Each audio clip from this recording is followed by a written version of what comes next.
Hayya shama harka fuune akkam jirtu dhaggeeffattoonni kan koo hundi keessanuu bakkuma jirtanitti nageenyi kan koo isin haa ga'u isin jechuu barbaada. Baga bara haaraawwan illee nagaadhaan isiniin gahe an nagaa koo dhagalanni waaqaan badini isin akkam jirtu. Barri haarofni maal bakkaata jiruuf jireenyi keessan wanti hundumtuu nagaadhami ani nagaa kootti galanni waaqaan badini.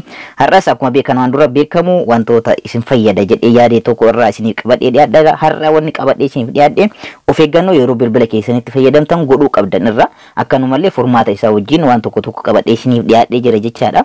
Egaa yeroo bilbila keessanitti laaptooppii keessanitti kompiitara keessanitti fayyadamtan wantoota of eeggannoo godhuu qabdan keessaa muraasa tokko qabadhee isiniif dhiyaadhee jira. Wantoota baay'eetu jira yeroo muraasa kana keessatti himee kan hin fedhetu jira garuu haa ta'u kan keessa wantoonni barbaachisoo ta'an keessaa qabadhee isiniif dhiyaadhee jira. Egaa kanarratti walii barannaa keessattuu wantoota kanatti yeroo fayyadamnu elektirooniksii wanta ta'an waan akka bilbilaa waan akka kompiitara laaptooppii kana waan neetworkiidhaan wal qabatan kanneen yeroo itti fayyadamnu akkuma faayidaalee guddaa nuuf kennan akkanumallee miidhaa guddaallee nurra geessisuu danda'anii fakkeenyaaf gurra keenya irratti miidhaa guddaa geessanii ija keenya irratti qaama keenya guutuu irratti balaa guddaa geessisuu danda'an yoo irraan itti fayyadamin hamma lubbuu dhabuutti illee waan namarra geessisanidha. Kanarraa waan tokko isinitti himuu barbaada jechaadha. Egaa gara barnoota konkootitti osoo hin cehin dura warroon YouTube kanaaf miseensan ta'in please subscribe, like, share waliif godhuun dagatinaadha isiniin jedha. Amma garuma barnoota keenyatti haa ceenu. Egaa yeroo bilbila keenyatti fayyadamnu of eeggannoowwan godhuu qabnu keessaa muraasa tokko isin qabadhee dhufee jira jechaadha. Of eeggannoodhaan kanneen keessaa torban tokko ani akka kootti isin fayyada jedhee kan baasee keessaa torban tokko qabadhee isinii dhiyaadhee jira jechaadha. Torban kana keessatti osoo isiniin dura wanni ani dursee isinitti himuu barbaadu yeroo wantoota neetworkiidhaan wal qabatan waan akka elektirooniksii kanatti fayyadamnu of eeggannoo cimaa godhuu akka qabdan jalqaba irratti isin beeksisuun barbaada jechaadha. Kanneen keessaa isin yeroo gara jalqabaati tokkoffaa yeroo roobu bilbila keessanitti fayyadamuu dhabuudha. Keessattuu yeroo bilbilli roobni roobu balaqqeessi waan akka bakakkaa jennu kana hin jira. Bakakkaan kun yeroo bu'u balaqqeessa mataa ofii qaba, cararii mataa ofii qaba. Carariin sun immoo bilbila keenya waliin illee kontaaktii uumee nurratti illee balaa geessuu danda'a. Jechaadha. Waan kanarraa sirriitti of eeggudha. Yeroo roobni roobu itti fayyadamuu dhabuudha. Keessattuu wantoota neetworkiidhaan wal qabatan itti fayyadamuu dhabuudha. Yeroo isaan wanti furmaana nuuf ta'a jiru ani yeroo kanatti yeroo akkanatti roobni roobu kana furmaatti wanni nuuf ta'u furmaanni keenya guddaan jechaadha. Yeroo kanatti wanti itti fayyadamuu qabnu airplane mode waan jedhamu moodii kana qabna.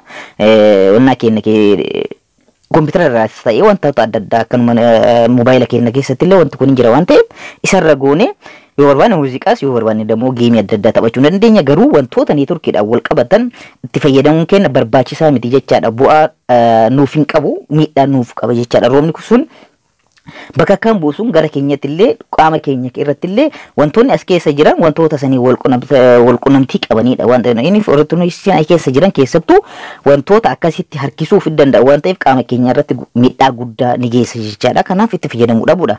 Lammaffaa FM yeroo dhaggeeffattan heerfoonii itti fayyadamuu dhabuudha. Kan wal qabatte anteenaadha. Heerfoonii jechuun akka anteenaatitti yeroo reediyoo fayyadamtan anteenaadha. Akka anteenaatti ta'ee kan nu tajaajiludha. FM yeroo fayyadamnu jechaadha.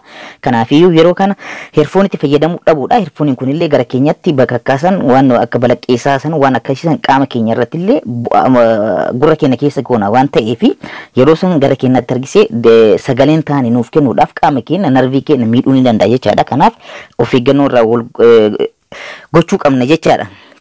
Sadaffaa irratti bilbila chaarjii irra goonee itti fayyadamuu dhabuudha.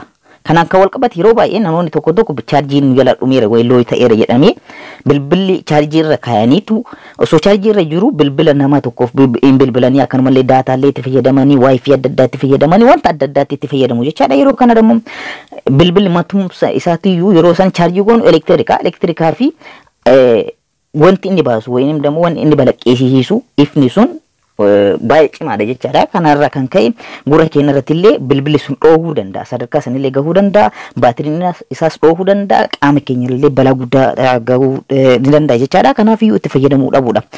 Kanaadhaaf sadaffaarra kan jiru jechaadha. Afuraffaa irratti immoo heerfoonitti yeroo fayyadamnu sagalee muuziqaa fayyadamnu jechaadha. Muuziqaa yeroo heerfooniidhaan dhageeffannu sagalee isaa beezii isaa sirreessu.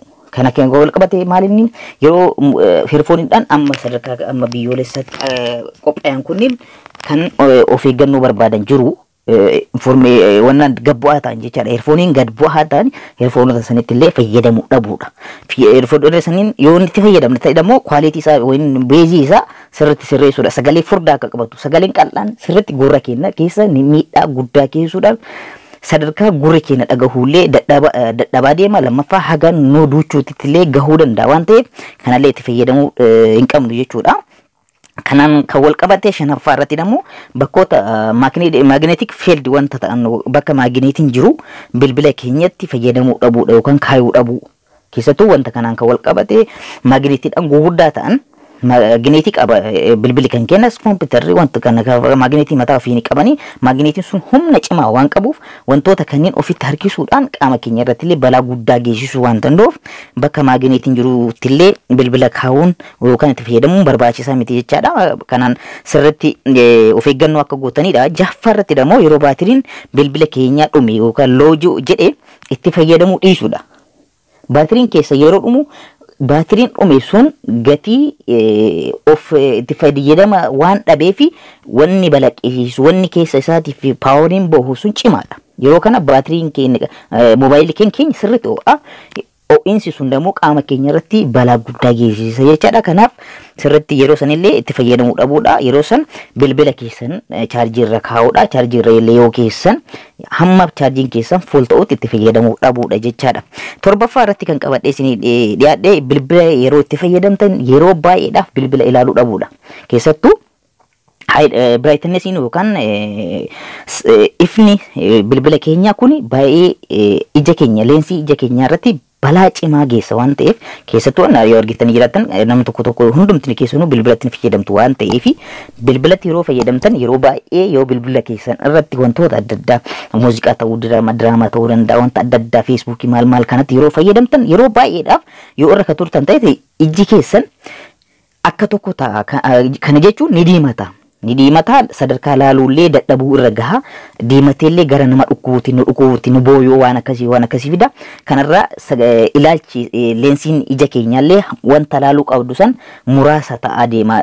Ilaaluu dhabuun keenyallee hafuu danda'a jechuun yookaan jaamaa ta'uu dandeenya. Kanaaf dhukkubsanneellee gara mana yaalaatti deemnee baasii adda addaa baasuu dandeenya. Kanaaf qaamni iji keenya sunillee sadarkaa wal'aansa adda addaa barbaaduu irra gahuu danda'a. Kanaaf kanatti fayyadamuu dhabuudha. Furmaanni kanaaf ta'u eyeglass isa jennu yookaan afaan Amaaraatiin manaatsirii isa jennu sanitti fayyadamuun barbaachisaadha. Manaatsirii yeroo itti fayyadamtan manaatsirii kwaalitiin eeggatiin yookaan doktoraan iji leensiin nama tokkoo fi nama biraa garaagarummaa baay'ee qaba. Kanaafuu leensiin nama tokkoof ta'u nama tokkoof hin ta'u manaatsirri nu itti fayyadamnu yookaan eyeglassiin nu itti fayyadamnu sun kan sadarkaa doktoraatiin beekamee ta'uu qaba jechaadha. Kanatti fayyadamtanii kanallee ofirraa dhorkuu ni dandeessan jechuudha. Har'a yeroo gabaabaa kana keessatti qabadhee kan isinii dhiyaadhe kana yeroo biraa immoo komentii jalatti wanta naa kaa'uuf qabdan naa kaa'adha. Isa ilaaleen waan addaallee qabadhee isinii dhiyaachuu ni danda'a. Yeroon qabu waan ta'eef amma isin kana sirriitti of eeggannoo akka gootan isiniif hubachiisuudhaaf dhufee dhaggeeffattoota kan koo kanarraaf qabadhee dhiyaadhe kanuma. Dhumarratti warroonni miseensa YouTube kootiin ta'in subscribe, like, share gochuun dagatinaa nagaa keessanaa tura.